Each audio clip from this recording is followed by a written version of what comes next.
ভাবি আমাদের বাড়িতে বিয়ে হয়ে আসার 3 মাসের মাথায় মা মারা যান। তখন আমার বয়স 8 কি 9, ক্লাস 3-তে পড়ি আমি। ঘরে বোন নেই, বাবা তো সেই কবে থেকেই শয্যাশয়ী রোগী। সংসারটা কেমন যেন এলোমেলো হয়ে উঠতে চাইল হঠাৎই। সবাই বলল এবার ওদের সংসার ভাঙবে তো ভাঙবেই। সবাই যখন আমাদের সংসার ভাঙার লীলা দেখার জন্য প্রস্তুতি নিল, তখন ভাবি দেখিয়ে দিল উল্টো এক নীলা। মার মৃত্যুর পর যেন নতুন মা হয়ে ফিরে এলেন তিনি। গায়ের সাজসজ্জা, বাহারি নীল পলিশ, চুড়ি, টিপ সবকিছু ছুঁড়ে ফেলে নিজের হাতে তুলে নিলেন তিনি আলমারের চাবির গোছা।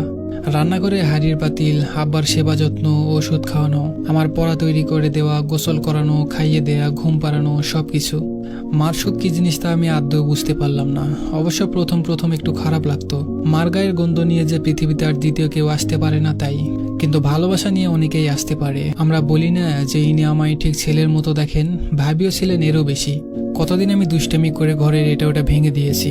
এর জন্য ভাইয়া রাগ করলেও ভাবি কিন্তু মোটেও রাগ করতেন না। ভাইয়াকে বরং বুঝিয়ে বলতেন, ছোট সময় এমন কতই কি হয়, তুমিও তো করে এসেছো। নয়নও তো তেমনই, ছোট মানুষ, ওর কি এখন বোঝার বয়স হয়েছে? ভাইয়া বলতেন, লাই দিয়ে দিয়ে তো মাথায় তুলেছ বাদরটাকে। ভাবি হাসতেন, বলতেন, দেখো বাদরটা একদিন অনেক বড় হবে।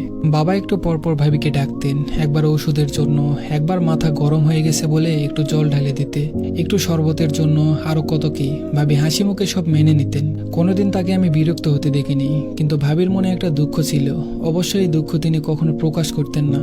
মানুষ বলতো, খেয়া তোমার যে সন্তান সন্ততি নেই, তোমার মন খারাপ হয় না এতে? ভাবি অবাক হয়ে বলতেন, কে বলেছে আমার সন্তান নেই? নয়ন কি আমার সন্তান না? প্রতিবেশীরা বলতো, এসব শুধু মুখের কথাই হয়, বাস্তবে হয় না। পরের সন্তান কি আর নিজের সন্তান হয় কোনো দিনে? ভাবি এরপর চুপ হয়ে যেতেন। তারপর ঘরে এসে সেদিন আমায় পড়াতে বসে মাথায় হাত বিলি কাটতে কাটতে বলেন, নয়ন তুই আমার কি হোস বলতো? আমি অনেকক্ষণ ভেবে বললাম, ভাই। ভাবি তখন মুখটা কালো করে ফেলতেন, বলতেন, আর কখনো ভাই বলবি না, বলবি সন্তান, তুই আমার সন্তান। আমি ডান দিকে মাথা নেড়ে হ্যাঁ বলতাম। দীর্ঘদিন রোগে ভোগে বাবাও মারা গেলেন। আমি তখন ক্লাস 7-এ পড়ি। ভাবিও এ বাড়িতে অনেকটা পুরনো হয়ে গেছেন। এতদিনে তার শরীরে সত্যিকারের মামা একটা গন্ধ এসেছে। চেহারা থেকে বউ বউ ভাবটা একেবারেই মিলিয়ে গেছে। এই বউ বউ ভাবটা মিলিয়ে যাওয়ার বোধহয় ভাবির জন্য কাল হয়ে দাঁড়ায়। এদিকে বাবা নেই, আমি ছোট। এই সুযোগে ভাই যেন কেমন হয়ে উঠলেন। ভাবিকে আজকাল তিনি একদম সহ্য করতে পারতেন না। বন্ধা বলে দূরে সরিয়ে রাখতেন, এক খাটে শুতে পর্যন্ত যেতেন না। ভাবি কাছে আসলে বলেন, তুই আমার কাছে আসবি না, তোরে দেখলে আমার মাথায় আগুন ধরে। ভাবি অসহায়ের মতো বলতেন, কই যাব বলো আমি, তুমি ছাড়া আমার কে আছে? ভাইয়া বলতো, ভনিতা ছাড়, দূরে যাইয়া ভাব দেখা, আমার কাছে তোর জায়গা নেই। ভাবি বলতেন, মায়া মানুষের বিয়ার পর ঠিকানা এটাই, তার স্বামীর বাড়ি। এই বাড়ি সাইডে আমি কোথাও যাব না। ভাইয়ার আগে গজগজ করতে করতে বলতেন, যাইবি যাইবি, 100 বার যাইবি, যাওয়ার জিনিস আনতেছি। ভাবি ভেবেছিলেন ভাইয়া বুঝি ওই দিন এমনিতে এই কথাগুলো বলেছিলেন, কিন্তু কয়েকদিন পর দেখা গেল এমনি এমনি নয়।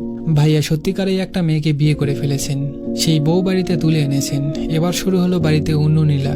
যারা আমাদের সংসার ভাঙার নীলা দেখতে চেয়ে আশাহত হয়েছিল আগে, এখন যেন তারা এই দৃশ্য দেখার জন্য আড়মোড়ো ভেঙেই বসলো। নতুনভাবে সাধারণ মেয়েদের মতো অত হাসি খুশি মানুষ নন তিনি, সবসময় চুপচাপ থাকেন।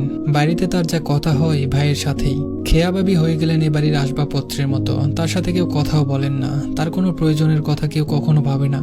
ভাইয়ার সাথে কথা বলতে গেলে তার অপমানিত হতে হয়, মারও খেতে হয়েছে কতবার। কোনো কারণ ছাড়াই ভাইয়া হাত উঠাতে পারে ভাবির উপর। স্বামীর অধিকার, স্বামীর অধিকারটা ছিল শুধু তার মায়ের বেলায়, অন্য বেলায় না। ভাবি ইচ্ছা করলে বাড়িতে সালিশ ডাকতে পারতেন। প্রতিবেশীরা বলতো, সালিশ ডাকো বউ, তোমারে না জানায়া বিয়ে করছে, এর জন্য তোর কঠিন শাস্তি হওয়া দরকার। কিন্তু ভাবি মানলেন না। তিনি বললেন, জোর খাটিয়ে আর চাই হোক, ভালোবাসা আদায় করা যায় না। যে মানুষ আমাকে দূরে সরিয়ে দিবে তাকে জোর করে কাছে রাখা যাবে না, রাখলেও থাকবে না, একদিন দূরেই যাবে। হঠাৎ একদিন বাড়িতে আনন্দের সংবাদ এলো, নতুন ভাবির সন্তান হবে। ভাইয়া এতে কি যে খুশি, খেয়া ভাবিও খুশি। ঘরে সন্তান আসবে, তাকে না হোক, ভাইয়াকে তো বাবা বাবা বলে ডাকার মতো কেউ আসবে পৃথিবীতে। খেয়া ভাবি আনন্দে বাড়িতে হুজুর দাওয়াত করলেন। নানান পদের ভালো ভালো রান্না করে নিজের হাতে তাদের খাওয়ালেন। কিন্তু আনন্দে এসব খাওয়ানো আরো কাল হয়ে গেল তার জন্য।